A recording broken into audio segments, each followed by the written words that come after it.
Everyone, welcome to my channel.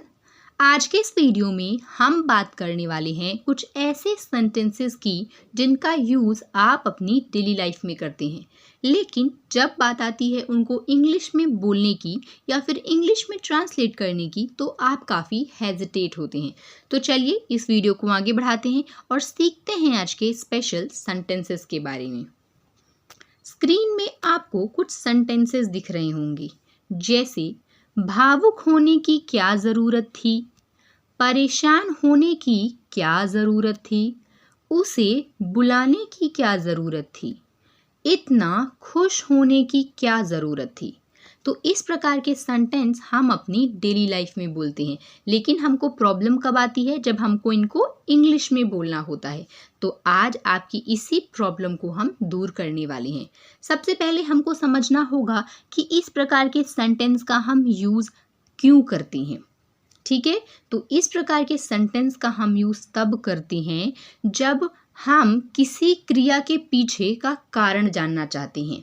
समझिए, किसी व्यक्ति ने कुछ काम किया या किसी व्यक्ति ने कोई निर्णय लिया, तो उस पे जब हम सवाल उठाना चाहते हैं तब हमको ज़रूरत पड़ती है इस प्रकार के सेंटेंस को यूज़ करने की।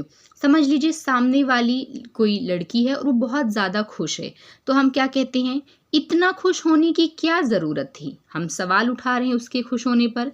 या फिर मैंने अपने किसी दोस्त को घर बुलाया, तो मेरे घर में लोग कह रहे हैं कि उसे बुलाने की क्या ज़रूरत थी। कोई ज़्यादा परेशान हो रहा है तो हम कह रहे हैं परेशान होने की क्या ज़रूरत थी। तो जब भी हम किसी के द्वारा किए गए काम या लिए गए निर्णय पर सवाल उठाना चाहते हैं तो हम इस प्रकार के सेंटेंसेस का यूज़ करते हैं। लेकिन इस प्रकार के सेंटेंस बनाने के लिए हमको फॉलो करना पड़ता है एक रूल या फिर कहें एक स्ट्रक्चर। देखिए, स्ट्रक्चर क्या है? स्ट्रक्चर काफ़ी इजी है, बस आपको प्रैक्टिस करने की ज़रूरत है। देखिए, सबसे फर्स्ट प्लेस पे आपका होगा व्हाट। फर्स्ट पोजीशन पे आपको यूज़ करना है व्हाट। उसके बाद सेकेंड प्लेस पे आपको हेल्पिंग वर्ब वाज का यूज़ करना है। उसके बाद द और उसके बाद नीड। द नीड मतलब क्या ज़रूरत थी। व्हाट का यहाँ पे हो गया क्या, द नीड मतलब क्या ज़रूरत थी।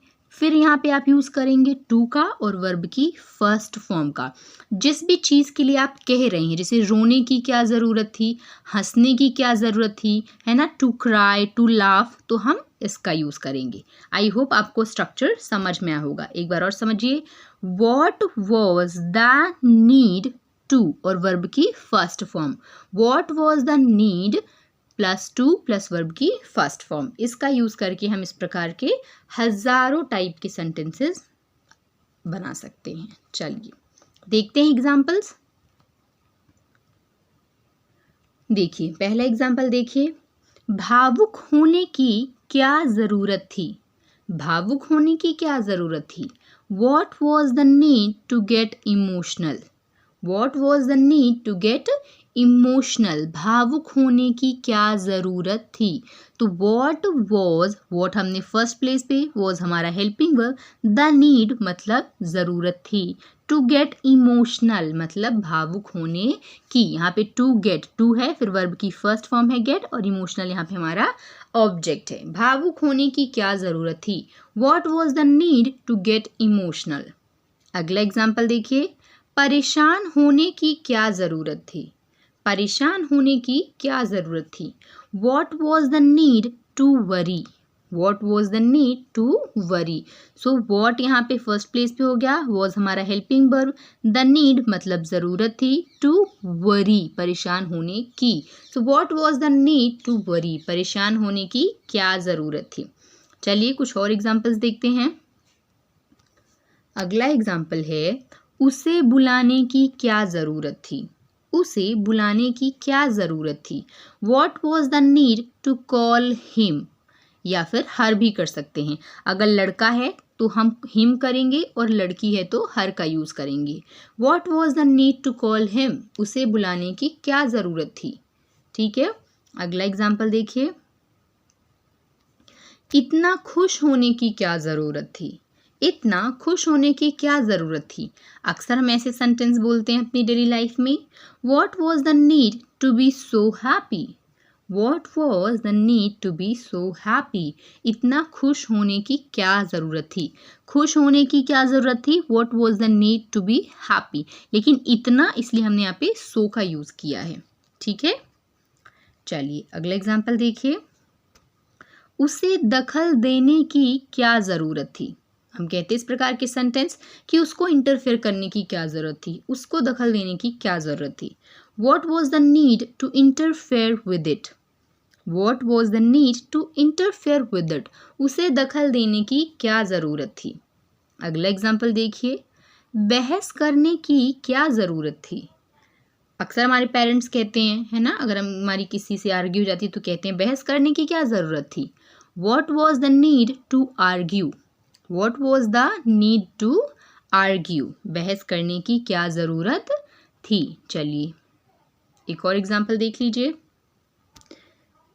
इतना रोने की क्या ज़रूरत थी। इतना रोने की क्या ज़रूरत थी। What was the need to cry so much. रोने की क्या ज़रूरत थी अगर हम कहें तो क्या होगा, what was the need to cry. लेकिन इतना इसलिए हमने यहाँ पे सो मच का यूज़ किया है कि इतना रोने की क्या ज़रूरत थी। What was the need to cry. Okay, चलिए देखिए यहाँ पे मैंने 3 एग्जाम्पल्स आप लोगों के लिए लिखे हैं जिनको आपको इंग्लिश में ट्रांसलेट करना है और कमेंट सेक्शन में कमेंट करके बताना है। देखिए क्या है वो सेंटेंसेस। इतना गुस्सा करने की क्या ज़रूरत थी। उसे समझाने की क्या ज़रूरत थी। इतनी मेहनत करने की क्या ज़रूरत थी। तो इन तीनों सेंटेंसेस को आपको ट्रांसलेट करना है और कमेंट सेक्शन में कमेंट करके बताना है। तो आज की वीडियो यहीं तक के लिए थी। आई होप आपको ये वीडियो पसंद आई होगी और आपने आज ज़रूर कुछ नया सीखा होगा। So if you like the video, do like, share and subscribe. Thanks for watching.